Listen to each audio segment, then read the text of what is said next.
Salut! Asta este Paulina mea, nepoțica, zâmbește.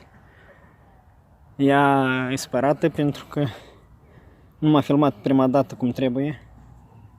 Paula, filmează. O să încerc să trec crocodilul a doua oară.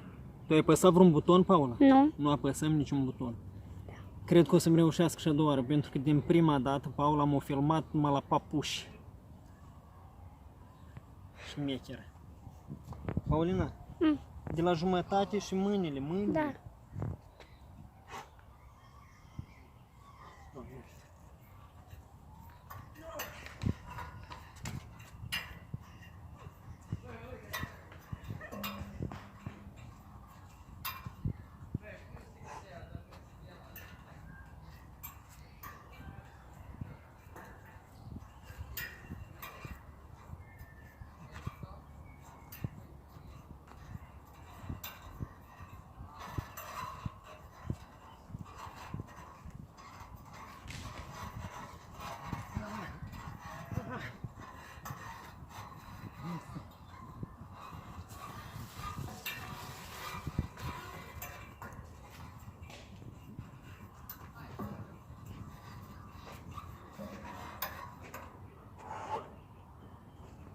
Nu trec în mâine, vezi?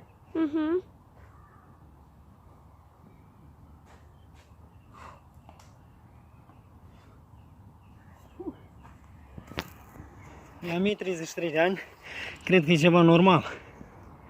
Paula, stop. Să opresc? Da.